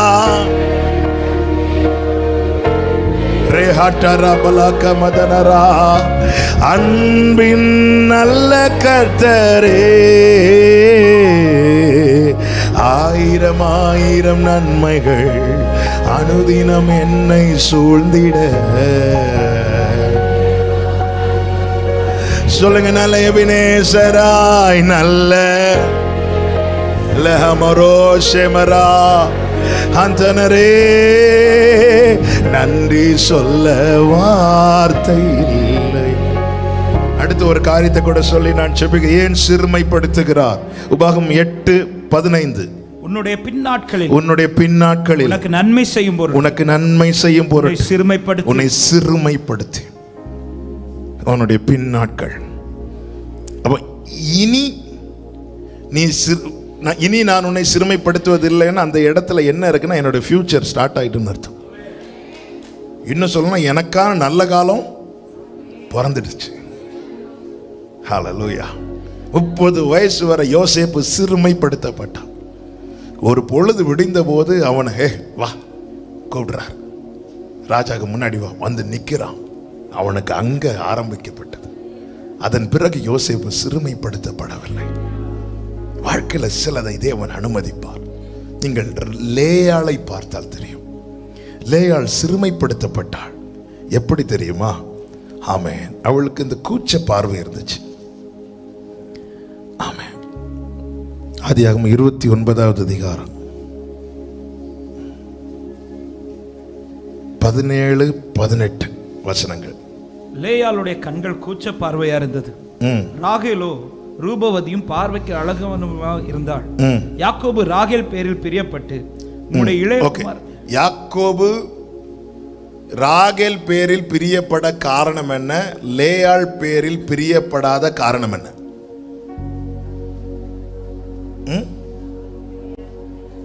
லேயாள்கிட்ட ஒரு என்ன இருந்துச்சு? ஒரு குறை இருந்துச்சு. ராகேல்கிட்ட ஓகே. இப்போ என்னுடைய கேள்வி, லேயாள் இப்படி பிறந்ததுக்கு யார் காரணம்?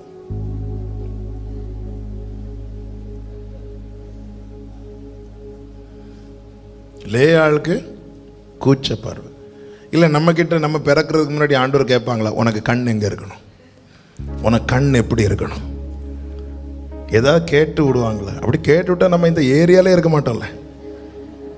நம்ம இன்னும் செலக்ட் பண்ணி தீராது. ஆண்டவர் கொஞ்சம் வெயிட் பண்ணுங்க, அந்த கண்ட்ரி இந்த வருஷம் கொஞ்சம். எத்தனை பேர் இப்ப பிறந்த இப்படி ஒரு ஆப்ஷன் மட்டும் வச்சிருந்தா எத்தனை பேர் இதே குடும்பத்தில் பிறந்திருப்பீங்க? கை தூக்கி போய் சொல்ல வேண்டாம், வீட்டில் போய் கை தூக்கி கொள்ளுங்கள்.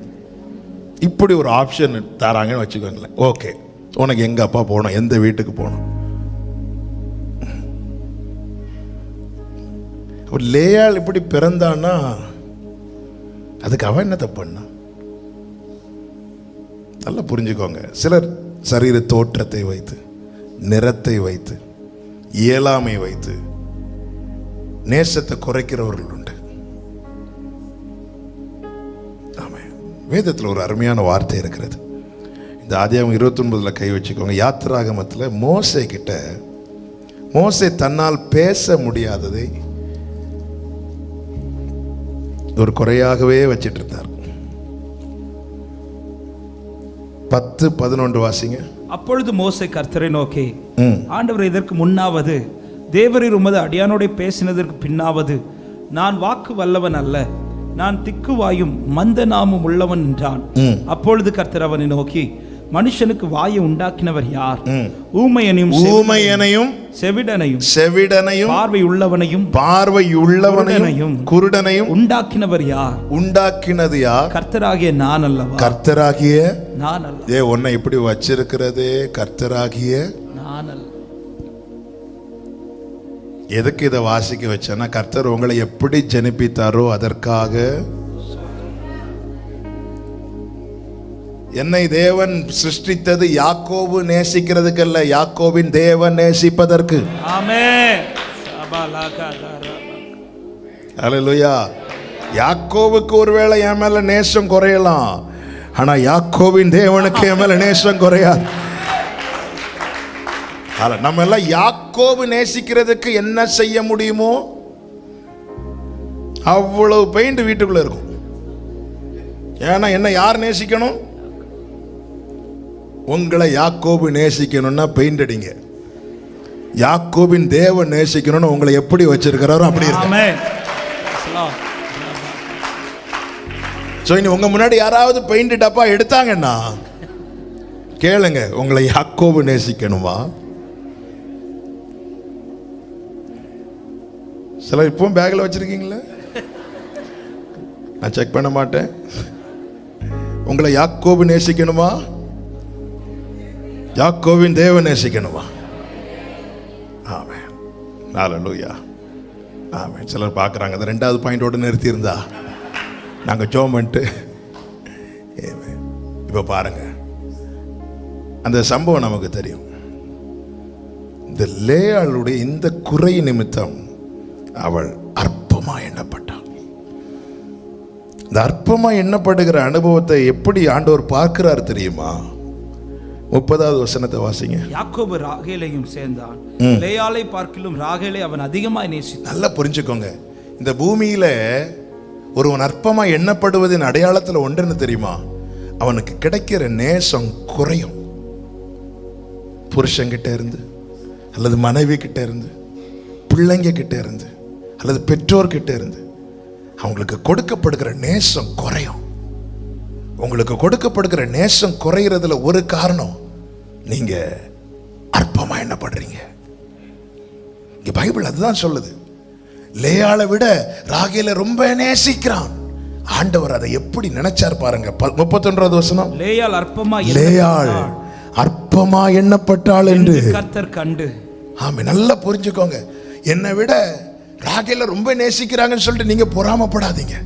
நீங்க ராகேலாய் மாறவும் முயற்சிக்காதீங்க. உங்களுக்கு ஆசீர்வாதமே நீங்கள் அற்பமா எண்ணப்படுவதுதான். ஆமென், ஹalleluya, ஆமென், ஹalleluya. நான் இயேசுவின் நாமத்தில் இந்த வார்த்தையை நான் படித்து எழுதி கொண்டிருக்கும் போது கர்த்தர் அப்படியே கொண்டு வந்த வார்த்தை அப்படிதான். அவன் உனக்கு ஆசீர்வாதமே நீ லேயாளா இருப்பதுதான். நீ ராகேலா மாறி உனக்கு கிடைக்கிற ஆசீர்வாதத்தை பிந்தி வாங்கிறாது. இழந்துராது நான் சொல்ல மாட்டேன். ராகேல் ரொம்ப லேட்டா, அவ ரூபவதியா இருந்ததுனால ரொம்ப லேட்டா வாங்கினான். என்னை தேவன் எப்படி வைத்திருக்கிறார். பேசுறவங்க நீ கருப்பா இருக்கன்னு பேசுறாங்களா, பேசட்டும். ஒரு 4 பேர் என்ன தயவு செய்து அற்பமா நினைங்க, சீக்கிரம் ஆசீர்வாதத்தை வாங்கிட்டு போயிடும். ஆமென், ஹalleluya. அற்பமாயிருந்தும் என்னை வேண்டும் என்று சொன்னீர், ஒன்றுமில்லாதிருந்தும் சொந்தமாக்கி கொண்டீர். புதுமை என் உள்ளில் தந்து என்னை விலையாக மாற்றினீர், பிள்ளையாய் மாற்றினீர். தகப்பனே என் இயேசுவே, நான் பிள்ளை அல்லவா. நீர் என்னை காண்பதால் நான் வாழ்கிறேன் அல்லவா. அற்பமாயிருந்தும் என்னை வேண்டும் என்று சொன்னீர், ஒன்றுமில்லாதிருந்தும் கிருபையப்பா சொந்தமாக்கி கொண்டு புதுமை புதுமை என் உள்ளில் தந்து என்னை விலையாக மாற்றினீர், பிள்ளையாய் மாற்றி. ஆமென். அவள் அற்பமா எண்ணப்பட்டதை கண்டு கண்டு என்ன செய்தார்? அவள் கற்பந்தரிக்கும்படி செய்தார், நினைத்தருளினார். ஆமென். அற்பமா இருந்ததை கண்டார். 32வது வசனம், லேயாள் கர்ப்பவதியாகி ஒரு குமாரனை பெற்று கர்த்தரின் சிறுமையை பார்த்தருளினார். 33வது வசனம், மறுபடியும் அவள் கர்ப்பவதியாகி ஒரு குமாரனை பெற்று நான் அற்பமா எண்ணப்பட்டதை கேட்டருளினார். சிறுமையை பார்த்தார், அற்பமா எண்ணப்பட்டதை. அப்ப ஒரு காரியம் தெளிவாய் தெரியுது, நாம ஒருத்தங்களை அற்பமா எண்ணுறோம்னா அது அவர் காதுக்கு கேட்குமா? நம்ம பேசினாதானே மற்றவங்களுக்கு கேட்கும். நாம ஒருத்தங்களை அற்பமா பேசுறது எப்படி அவர்கள் காதுகளுக்கு கேட்குமோ அதே போல அப்படி நம்ம நினைச்சாலே அவர் காதுக்கு கேட்குமா? அதனால யாரையும் அற்பமா ஏதாவது ஒரு காரியம் செய்யும் போது நம்ம அற்பமா எண்ண மாட்டோம். இந்த சைடு வாய் இழுத்து ஒரு சிரிப்போம். இப்போ அழகா சிரிக்கிறீங்க, இவனா இந்த வாய் ஒரு சைடோட. நல்லா சிரிச்சா 2 சைடும். சிலர் செல்ஃபிக்கு சிரிப்பாங்க, பார்த்துருக்கீங்களா? ஊன்னு வச்சுட்டு என்ன வாயோ தெரியல. ஒழுங்கா சிரிச்சா ஒரு சைடோட போகும். யாரும் நினைச்சாலே அவர் கேட்டுரும். ராகேல் நினைச்சிருப்பா, பாரு பாரு யாக்கோபை பாரு என்னை எவ்வளோ லவ் பண்ணுறாருன்னு. லேயாள் சொல்லணும், யாக்கோபோடு என்ன அவர் லவ் பண்றார்.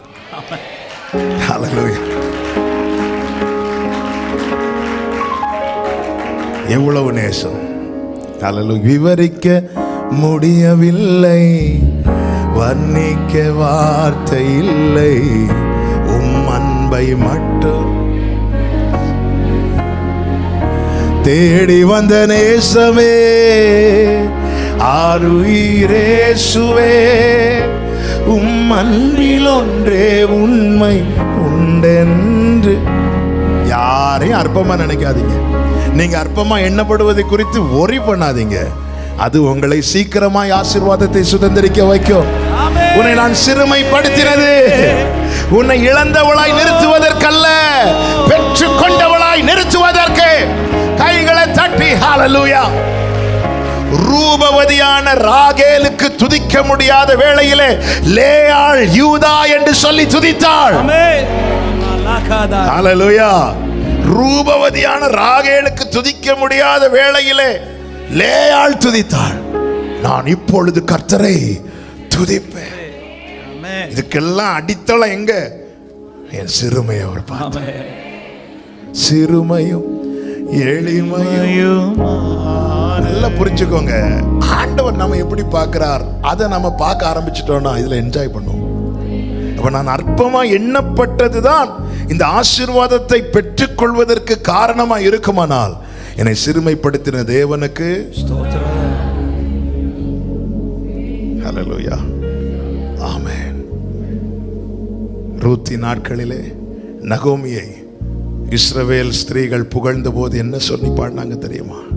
கர்த்தருடைய வீட்டை கட்டுவித்த ராகேலை போலவும் லேயாளை போலவும் அங்க கொண்டு வந்து வச்சிட்டார். பார்த்தீங்களா? இவள் அற்பமா எண்ணப்பட்டவளாய் தள்ளலாம், ஆனா இந்த வீடு இவளால தான் கட்டப்பட்டுச்சு. இன்னைக்கு இருக்கிறவங்களுக்கு தெரியாம இருக்கல. இன்னைக்கு உங்க வீட்டுல உங்களை அற்பமா பார்க்கலாம், ஆனா நாளைக்கு உங்களை குறித்த சாட்சி என்ன இருக்கும் தெரியுமா? இந்த வீடு இன்னைக்கு கட்டப்பட காரணமே இவங்களுடைய ஜெபம், இவர்களுடைய கண்ணீர். ஹalleluya. இதை குறித்து கலங்காதே. யெகோவா தேவன் எல்லாம் பார்த்துக் கொள்வார். கர்த்தர் பார்த்துக் கொள்வார். ஆண்டவர் இந்த நாளிலே தருகிற வார்த்தை இதுதான். உன்னை நான் சிறுமைப்படுத்தினேன், இனி உன்னை சிறுமைப்படுத்தாதிருப்பேன். கர்த்தர் தந்த நல்ல வார்த்தைகளுக்காக கரங்களை தட்டி ஆண்டவருக்கு மகிமை செலுத்துவோமா? ஆமென். அப்படி எழுந்து நிற்கலாம் ஆண்டவர் சமூகத்தில். ஹalleluya. கர்த்தாவே, நான் நிலையற்றவன், என் கால்களை ஸ்திரப்படுத்தும். கர்த்தாவே, என் கால்களை ஸ்திரப்படுத்தும். ஹalleluya. பலனும் நீரே, கோட்டையும் நீரே, உம்மை தேடுகிறேன்.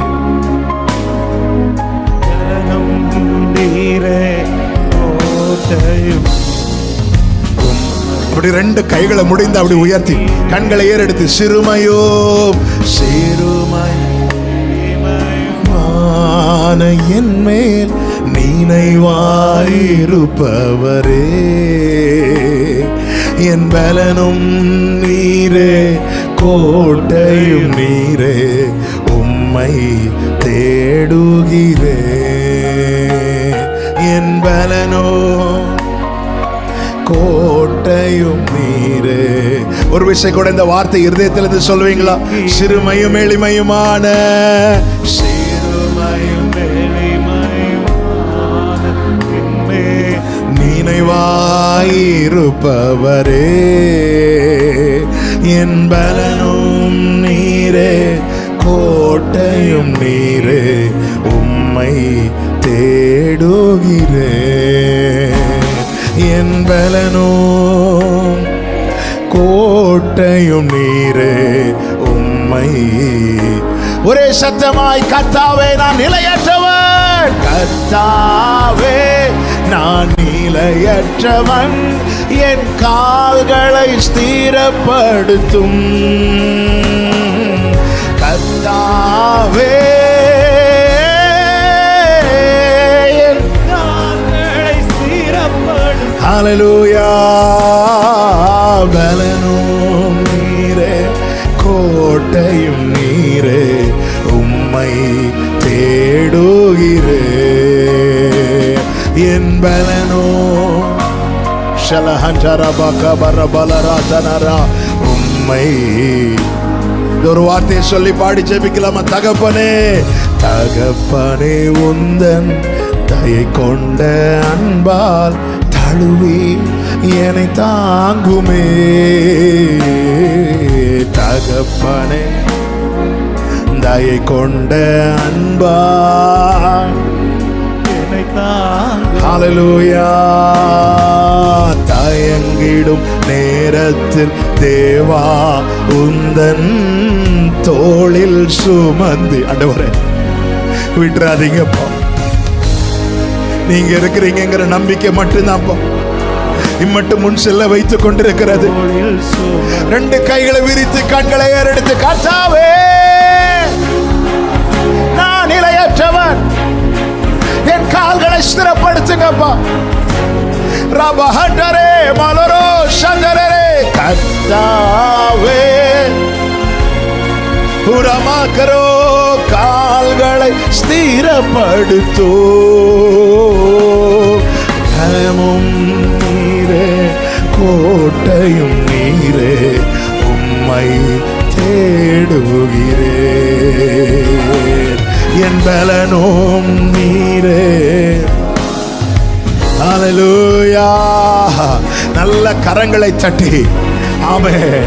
நான் உன்னை சிறுமைப்படுத்தினேன், இனி உன்னை சிறுமைப்படுத்தாதிருப்பேன். இனி உன்னை சிறுமைப்படுத்தாதிருப்பேன். இப்படிதான் ஆண்டவரே கடைசி வரைக்கும் இல்ல இல்ல இனி ஆமென் ஒரு புதிய நம்பிக்கையை கர்த்தர் இந்த நாளிலே தருகிறார். ஹல்லேலூயா. இந்த வனாந்திரம் தான் என்னுடைய கடைசி என்று பாராதே. கர்த்தர் உனக்கு கொடுக்கிற நல்ல தேசம், நல்லதை நீ ஸ்தோத்திரம் பண்ணி மகிமைப்படுத்த போகிறாய். நீ ஸ்தோத்திரம் பண்ணி மகிமைப்படுத்த போகிறாய். கர்த்தர் என்னோடு தான் பேசிக் கொண்டிருக்கிறார். நிச்சயம் உள்ளவர்கள் ஆண்டவருக்கு மகிமை. Thank you Jesus, thank you Father, thank you Holy Spirit. நன்றி அப்பா, நன்றி அப்பா. ஹல்லேலூயா. உன் குறை நிமித்தம், உன் இல்லாமை நிமித்தம், உன்னுடைய இயலாமை நிமித்தம் ஒருத்தங்க அற்பமா பார்க்கிறது, அதை குறித்து நீ கலங்காது. அதுதான் உனக்கு ஆசீர்வாதமாய் மாறப்போகிறது. ஆசீர்வாதமாய் மாறப்போகிறது. ரெண்டு கைகளை உயர்த்தி உங்களை மட்டும் நம்பி இருக்கிறேன்னு சொல்லுங்க பார்க்கலாம். அவங்க இருதயத்திலிருந்து சொல்லுங்க பார்க்கலாம். உங்களை மட்டும் நம்பி இருக்கிறேன். என் கையை பார்க்கல, என்கிட்ட என்ன இருக்குன்னு பார்க்கல, உங்களை பார்க்கிறேன்பா, உங்களை நம்புறேன்ப்பா. 40 வருஷம் வனாந்தரமா இருந்தாலும் எனக்கு பார்த்து வைத்ததை நீங்க தருவீங்கப்பா. எனக்கானதை என் கையில கொடுப்பீங்கப்பா. உடரபல ரகப ரேஹண்டரோ லேமரோ சதரரே மாமா. ஆமென். அப்ப இல்லாம கூட வாழ முடியும், வார்த்தை இல்லாம வாழ முடியாது. நன்றி அப்பா. கடைசியா ரெண்டு கைகளை உயர்த்து. வல்ல ஜீவ வரைந்த மக்காய் ஈந்ததாலே ஸ்தோத்திரம். வல்ல ஜீவ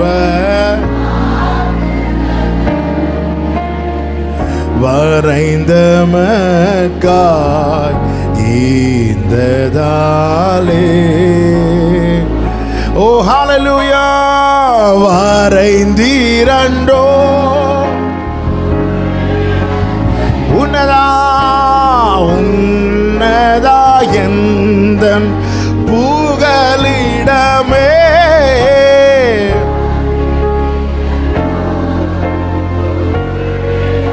கிருபையப்பா, கிருபையப்பா.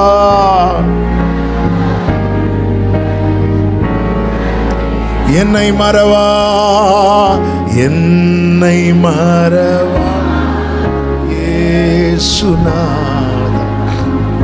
உந்தன் தயவா. நடத்துங்க ஆண்டவரே. என்னை மறவா இயேசுநாதா, உந்தன் தயவா. பரிசுத்த பிதாவை நல்ல தகப்பனை நன்றியோடு துதிக்கிறோம். உம்முடைய மிகுந்த கிருபையினாலே இந்த நாளில் உங்க சமூகத்தில் கொண்டு வந்து பாட துதிக்க ஆராதிக்க செபிக்க வைத்து எங்களை அறிந்து எங்களோடு பேசின இடைப்பட்ட உம்முடைய கிருபைகளுக்காக ஸ்தோத்திர ஆண்டவரே. உன்னை நான் சிறுமைப்படுத்தினேன், இனி உன்னை சிறுமைப்படுத்தாதிருப்பேன். எஸ் ஃபாதர், நீர் எங்களை சிறுமைப்படுத்த அனுமதித்தது எங்கள் நன்மைக்காக ஆண்டவரே. அப்படியே நீர் எங்களை விட்டுவிட மாட்டீர். வனாந்திரத்தில் 40 வருடம் நடந்த ஜனங்கள் காது கேட்க சொன்னீர். உங்களுக்கு நான் நல்ல தேசத்தில் பிரவேசிக்க பண்ண போகிறேன், அதை காணும்படியாகவும் செய்தீர். அப்படி இந்த நாளில் உம்முடைய பிள்ளைகள் காதினால் கேட்ட உம்முடைய வார்த்தைகள், நல் வார்த்தைகளை கண்களால் காண செய்ய போகிற தயவுக்காக உமக்கு ஸ்தோத்திரம், ஸ்தோத்திரம், ஸ்தோத்திரம். அப்பா, சமாதானத்தோடு அனுப்பும், சாட்சியாய் நிறுத்தும். மகிமை கனம் துதி எல்லாமும் ஒருவருக்கே செலுத்துகிறோம், இரட்சகர் இயேசு கிறிஸ்துவின் நாமத்தில் பிதாவே, ஆமென். சேர்ந்து சொல்லும், என் ஆத்துமாவே கர்த்தரை ஸ்தோத்திரி, என் முழு உள்ளமே அவருடைய பரிசுத்த நாமத்தை ஸ்தோத்திரி. என் ஆத்துமாவே கர்த்தரை ஸ்தோத்திரி, கர்த்தர் செய்த சகல உபகாரங்களை மறவாதே.